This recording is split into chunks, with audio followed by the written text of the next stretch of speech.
گرامی به برنامه نبض بازار خوش آمدید. با من یگانه محسنی. در این بخش تازه ترین نرخ اسعار خارجی و قیمت طلا در بازارهای افغانستان را تقدیم حضورتان میکنیم.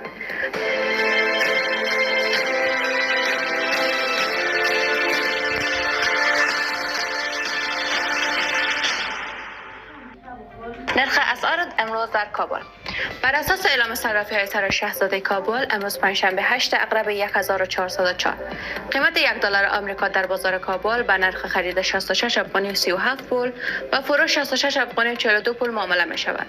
به این ترتیب هر 100 دلار آمریکا 6637 افغانی قیمت دارد. افغانی در برابر تومان ایران امروز هر افغانی حدود 1615 تومان ایران ارزش دارد. بر همین اساس 100 افغانی برابر است با 161500 تومان و 1000 افغانی حدود 1,615,000 تومان معامله می شود. در مقابل هر 1000 تومان ایران در بازار کابل به نرخ خرید 0.62 افغانی و فروش 0.65 افغانی عرضه می شود. یعنی تقریبا هر 1000 تومان برابر است با 65 افغانی می باشد. در بازارهای ایران نرخ دلار نیز امروز حدود 107150 تومان ثبت شده است.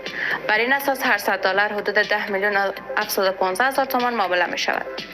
یورو و سایر اسعار خارجی یوروی اروپا خرید 77 افغانی و 48 پول و فروش 77 افغانی و 54 پول.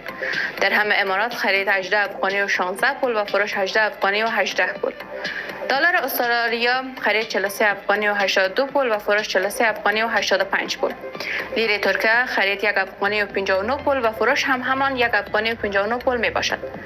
بازار طلا در افغانستان طبق اعلام اتحادیه زرگران کابل قیمت امروز به این صورت است: طلای 22 ایار قطری هر گرم 8450 افغانی، طلای 21 ایار الجزایری هر گرم 8100 افغانی و طلای 18 ایار 750 الجزایری هر گرم 6800 افغانی می باشد.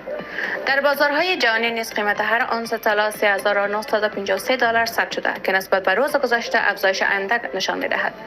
نرخ دلار در بازار کابل نیز امروز خرید 6660 و فروش 6665 افغانی اعلام شده است. قیمت طلا در هرات بر اساس نرخ اتحادیه زرگران هرات طلای 18 ایار آب شده خرید 6270 و فروش 6330 افغانی. طلای 21 ایار آب شده خرید 7340 و فروش 7420 افغانی. در مجموع بازار اسعار و طلای امروز در افغانستان با ثبات نسبی همراه بوده و تغییرات نرخ‌ها جزئی گزارش شده است. از همراهی شما سپاسگزاریم. امیدواریم این گزارش برای تصمیم گیری های اقتصادی تان سودمند بوده باشد. تا دیدار بعد با آرزوی ثبات و رونق در بازار، با امید فردای روشن.